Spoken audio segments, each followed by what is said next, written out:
네, 내년 총선 전초전으로 불리는 서울 강서구청장 보궐선거 본투표 오늘 오전 6시부터 시작이 됐습니다. 두 분과 함께 정치권 소식 자세히 짚어보죠. 윤기찬 국민의힘 법률위원회 부위원장, 김현정 민주당 전 대변인 모셨습니다. 안녕하십니까? 네, 안녕하세요. 네, 반갑습니다. 자, 여야 모두 마지막 유세의 총력전을 지금 다하고 있습니다. 강서는 사실상 이 국민의힘의 전통적으로 약세 지역으로 분류가 되죠. 이번 선거 판세 먼저 윤 부위원장께서 어떻게 평가를 하고 계신지 또 어떻게 대응하고 계신지 좀 말씀해 주시죠. 일단 저 지역이 말씀하신 대로 이제 민주당 지지세가 좀 강한 데입니다. 두터운 데이기 때문에 그 전통적인 지지세를 이게 구청장 선거라는 특색을 내세워서 그것을 어떻게 소구할 것인지에 대한 문제인 것 같고요. 그런데 지금 정권 심판 이렇게 얘기하는데 사실 강서구청에 대한 기존 1년역 김태우 후보의 구청장직 실적을 통해서 그러니까 실적 위주 선거 운동을 해야 된다는 생각을 하고 있고요. 특히나 이제 이재명 대표가 이전에 대선 후보 때 했던 말들과 지금 그 구청장 후보, 민주당 후보의 말이 다르기 때문에 이거 공약 사항이거든요. 그러니까 어찌 보면 주민께 약속하는 사항인데 서로 달라왔다는 말이죠. 그래서 지역 이해관계에 얽혀 있는 이것에 대한 입장 정리 이런 것들도 아마 선거에 영향을 주지 않을까라고 생각합니다. 알겠습니다. 일단 그 민주당의 입장에서 봤을 때는요, 강서구 현역 의원이 3명이고요. 또 모두 민주당 소속일 정도로 지금 야당 텃밭이라고 할 수 있는 상황입니다. 그렇기 때문에 뭐 일종에서는 그냥 조금 이기면 문제가 안 되고 이제 15% 이상 격차로 압승을 거둬야 된다. 이런 얘기도 나오고 있는데 어떻게 판단을 하고 계십니까? 근데 과거 선거의 데이터를 보면 강서구가 야당의 텃밭이다라는 것은 좀 사실은 아니에요. 그렇습니까? 왜냐하면 지난 20년 총선에서는 그때 코로나 대응을 잘해서 우리 민주당 후보들이 다 당선된 건 사실인데요. 그 앞에 있었던 그 총선에서는 김성태 국민의힘 후보가 당선되기도 했고 국회의원 경우 또 21년도에 지방선거에서도 21년대 서울시장 보궐선거에서도 당시 오세훈 시장이 11포인트 차이로 이겼거든요. 그리고 22년도에 있었던 지방선거에도 뭐 아시겠지만 김태우 후보가 당선된 곳이기도 해서 그때그때의 선거 상황이나 구도에 따라서 결과들이 이렇게 나온 곳이다라고 좀 보는 게 정확하고요. 이번 선거는 뭐 다들 아시겠지만 그 보궐선거를 유발시킨 당사자가 출마를 했고 그 출마가 가능하게 된 것은 윤석열 대통령이 사면을 했고 여당에서 공천을 했기 때문에 자연스럽게 민주당과 또는 그 강서 구민들의 입장에서는 이것이 그 정권 심판론으로 받아들일 수밖에 없는 선거가 되었고 또 여야가 총력전을 펼치고 있어서 전국 선거처럼 아주 관심이 뜨거워진 그런 상황이 되었거든요. 그래서 저는 이런 정권 심판으로 해서 강서 구민들이 어떤 선택을 할 것인가에 대해서 선거 결과가 나올 것이라고 보고 우리 민주당 후보가 이긴다라고 하면 그 득표율이 얼마나 큰 차이로 이겼느냐와 상관없이 이긴다라고 하면 곧바로 이제 그 정권 심판론에 대한 심판이 이루어졌다라고 보고 그 국정 기조 전환이나 이런 것들에 대한 요구들이 이제 국민들로부터 나올 것이다. 저는 이렇게 예상합니다. 알겠습니다. 기초단체장 선거지만 그것이 총선에 영향을 미칠 수 있는 선거가 될 것이다. 이렇게 지적을 해주신 것 같습니다. 자, 이번 선거 결과에 따라서 여야 지도부의 운명도 엇갈릴 거란 이런 전망 나오고 있습니다. 어느 당이든지 패배할 경우에 치명타를 입을 거다. 이런 전망인데 뭐 여기에 대해서는 어떻게 생각하시는지 대응책은 어떤 것들이 있는지 좀 말씀해 주시죠. 국민의힘 쪽에서. 이제 승패보다는 저는 아까 말씀하신 대로 이제 그 표 차이죠. 표 차이가 어느 정도 나느냐인데 예컨대 이것이 인구관계가 정확히 정량적으로 입증은 안 되지만 이재명 당대표 사법 리스크 등 또 공약의 뭐 문제점 이런 것 등이 표에 어떻게 영향을 미쳤느냐는 과거의 선거 결과 대비 뭐 퍼센테이지가 얼마나 낮아졌느냐 높아졌느냐 차이로 따질 수 있겠죠. 그래서 만약에 큰 차이로 이재명 당대표가 치른 선거이지만 이전 선거에 비춰서 퍼센테이지가 낮아졌다 많이. 그러면 이재명 당대표가 당에서 이끌 수 있는 리더십이 좀 떨어지겠죠. 이런 부분으로 자명한 것이고 만대로 저희가 큰 표 차이로 지게 된다. 그러면 김기현 당대표에 대한 선거 전략에 대한 문제점을 제기하겠죠. 그러니까 선거 전략에 대한 문제점을 제기라는 것은 결국 선대위를 어떻게 꿀 것인지 다음 총선을 어떤 체제로 꿀 것인지에 대한 문제 제기로 이어질 것이다. 그렇게 생각합니다. 알겠습니다. 이것도 한번 짚어볼게요. 국민의힘에서는요, 민주당 진교훈 후보가 내세운 이 김포공항 주변 이 고도 완화 공약, 이게 과거 이재명 대표가 내놓은 김포공항 이전 공약과 모순된다. 이런 이야기를 지적을 하고 있어요. 거기에 대해서는 어떻게 생각을 하시고 말씀을 좀 해주셔야 될 것 같아요.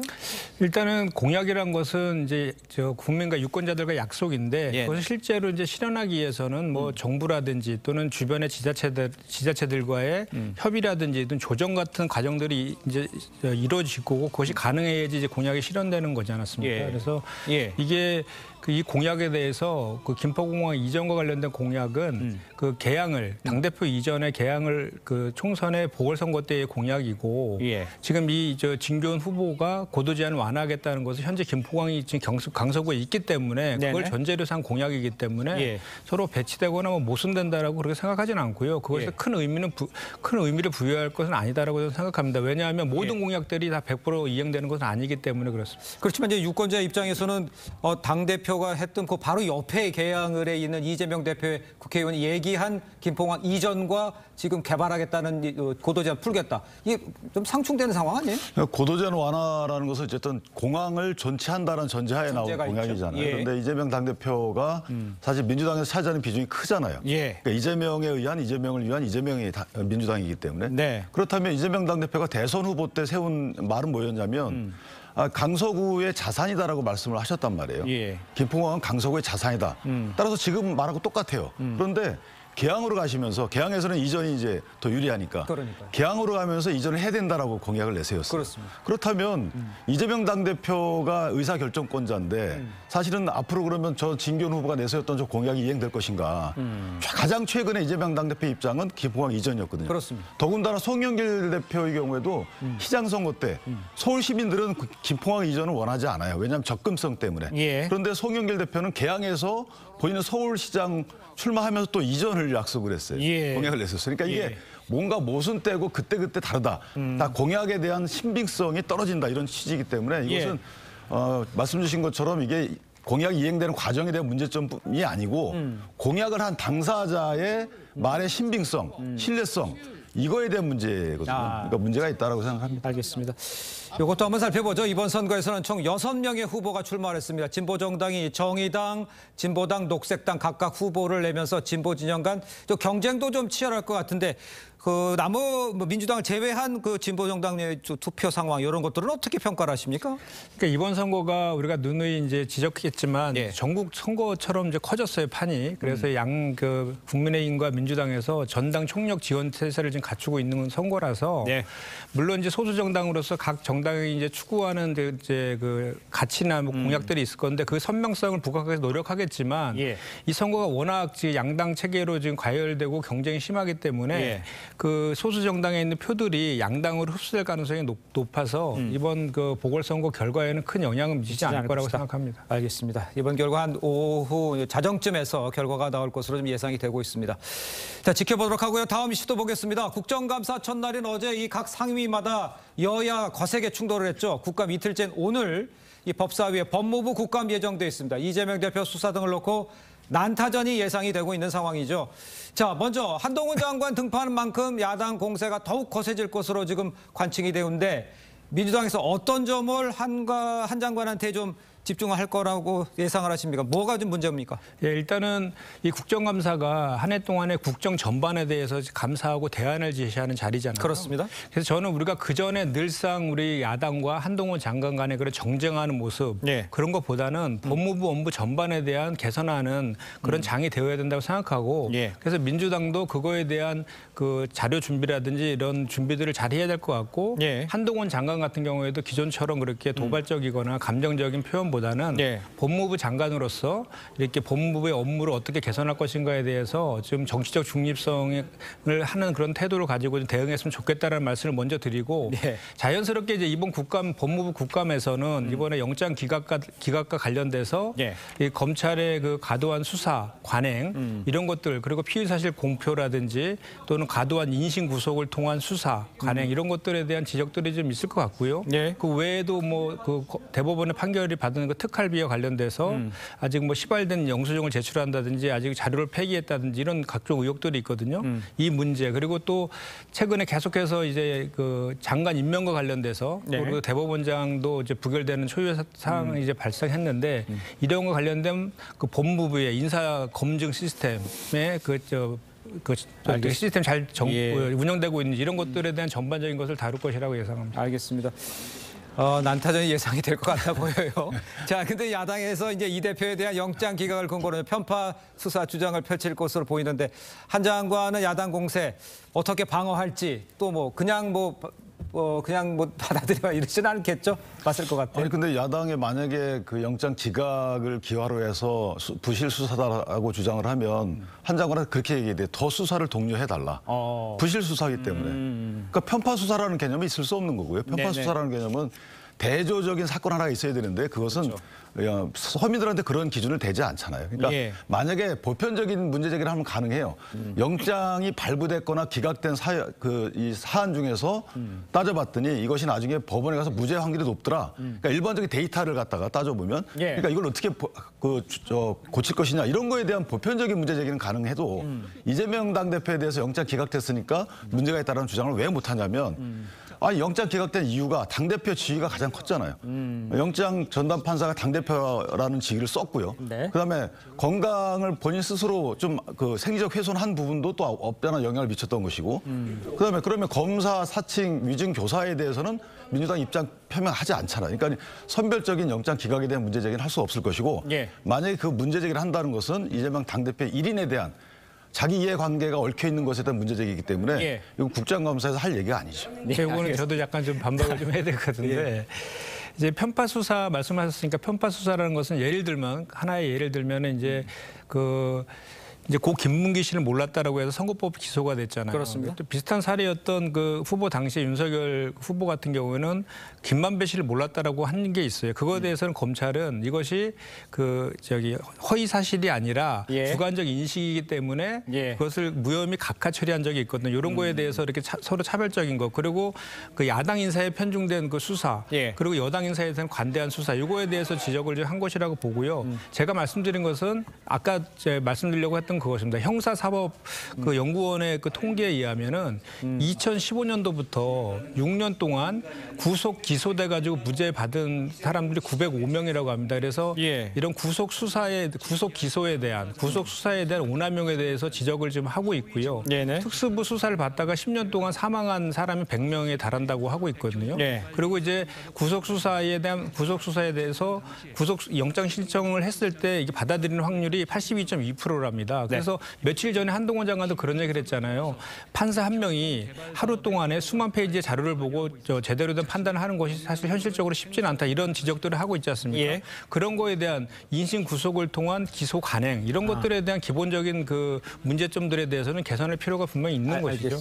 일단 제가 이걸 몇 번 말했는데 이 김만배 씨를 모른다고 대통령이 얘기할 때는 상가집에 선거 어디선가 봤다. 이게 전부다라고 얘기했어요. 그래서 그게 이걸 거짓말했다고 볼 수가 없다라고 해서 무혐의가 된 거고요. 근데 자꾸만 이 문제를 똑같은 말씀을 하시는데 두 번째 한동훈 법무장관한테 편파 수사라는 얘기를 할 수가 없는 것이 국정농단 사건 때 똑같이 수사를 했어요. 심하게. 그때 민주당은 독려했잖아요.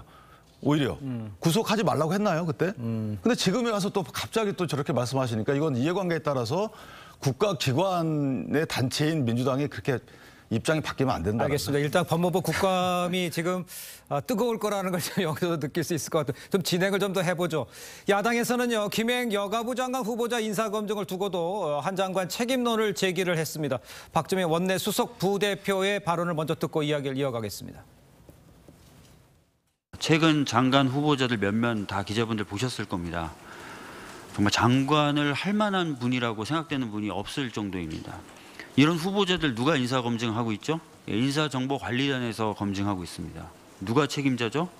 한동훈 장관입니다. 제가 봤을 때 인사정보관리단은 능력이 없거나 아니면 쓸모가 없거나 둘 중에 하나인 것 같습니다. 자, 민주당 법무부 인사정보관리단 능력이 없거나 쓸모가 없다. 이게 매섭게 비판을 했습니다. 그렇다면 결국 책임이 이것도 한동훈 장관이 있다 이렇게 보시는 건가요? 그러니까 이게 윤석열 정부 출범하면서 청와대에 있었던 민정수석에 있던 인사검증 그 기능을 법무부로 이관해 왔잖아요. 그래서 인사검증을 제대로 하기 위해서 한동훈 장관이 FBI까지 출장까지 다녀오고 그랬지 않습니까?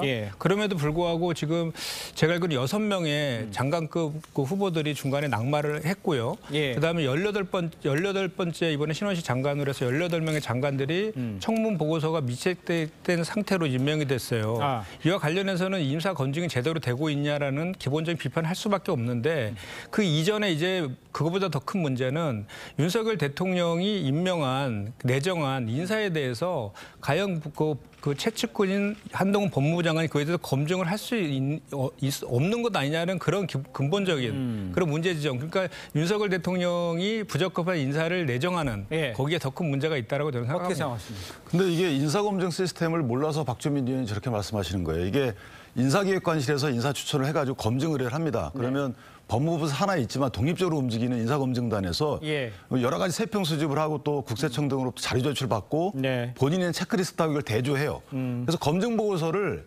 낼 때 장관한테 같이 보고하는 거예요.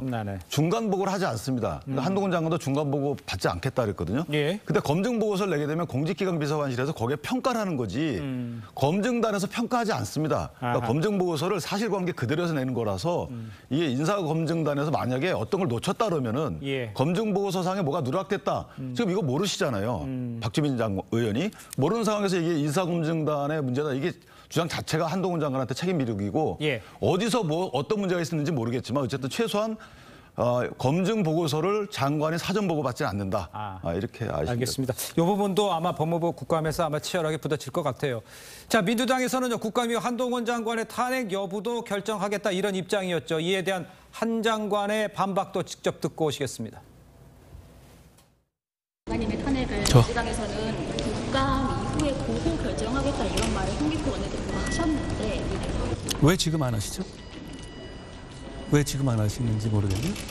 정당한 수사가 있을 때 다수당의 권력으로 그 수사를 방해하고 검사를 좌표 찍고 그리고 허위 사실을 뭐 조작이다 이렇게 퍼뜨릴 때 그걸 지적하고 그 외풍을 막는 것은 법무부 장관의 임무입니다. 저는 지금까지 그 임무를 한 것이고. 지금 내용을 들으셨습니다만 이 한동훈 장관이 탄핵 추진하려면 빨리 하라 이런 취지였습니다. 근데 민주당이 굳이 국감 이후 탄핵을 뭐 결정하겠다 이렇게 글쎄요 이렇게 올려놓고 보고 있다 뭐 이런 표현을 쓰는데 어떻게 보십니까? 이거 왜 이렇게 하는 거예요? 일단 민주당이 그렇게 제안하는 것을 가장 큰 그 파면을 지금 요구하고 있잖아요. 그거에 대해 가장 큰 이유는 윤석열 대통령이 국정기조를 좀 바꿔달라는데 방점이 있는 것이고 지금 원래 이게 탄핵을 추진하려면 본회의가 열려야 되잖아요. 그러니까 10월 중에는 이제 본회의가 없는 것이고 또 10월 27일까지 국정감사가 진행 중에 있지 않습니까? 그래서 국정감사에 집중하겠다는 그런 의도도 있고 그 중간에 그 사이에 이제 이것이 헌법과 법률에 위반되는지 여부에 대해서 내부적으로 좀 검토도 하고 이렇게 하려고 하는 것 같고요. 그러니까 중요한 것은 그런 것 같습니다. 이게 헌법, 그러니까 공무원의 정치적 중립 의무라든지 또 시행령을 통한 검수 그 원복 이거 관련된 그 헌법과 법률의 위반 여부에 대해서는 사실 해석의 여지이기 때문에 그것이 뭐 해당한다 안 한다 이거에 대해서 판단하기 이전에 지금 이거 한동훈 장관이 그동안 해왔던 그 행태들에 대한 그 국정 기조의 변화 이것이 방점에 찍혀 있다고 보고 한동훈 장관도 그 사이에 많은 고민들을 좀 했으면 좋겠다라는 생각을 합니다. 아니 법률적으로 탄핵 사유가 되는지부터 먼저 생각을 해야 되는데 그게 안 된 상태라고 그러니까 하는 거 아니에요? 탄핵이라는 게 굉장히 위중한 거잖아요. 엄중하고. 그러니까 탄핵 사유가 있으면 그때 탄핵 얘기가 나와야 돼요. 근데 지금은 탄핵 얘기가 먼저 나오고 그다음에 탄핵 사유가 있는지를 검토하겠다. 시기 조절하겠다. 이게 말이 안 되는 것이 탄핵이라는 게 장관직을 수행하면 안 되는 거라고 판단하는 거 아니겠습니까? 그러니까 장관직을 끌어내리는 건데 지금 이런 장관을 토대로 해서 국정감사를 진행한 이후에 탄핵 여부를 검토하겠다. 이거 정치적인 목적이 있다고밖에 볼 수가 없는 것이죠. 알겠습니다. 자, 두 분 말씀은 여기까지 듣겠습니다. 인사 나누겠습니다. 고맙습니다. 감사합니다.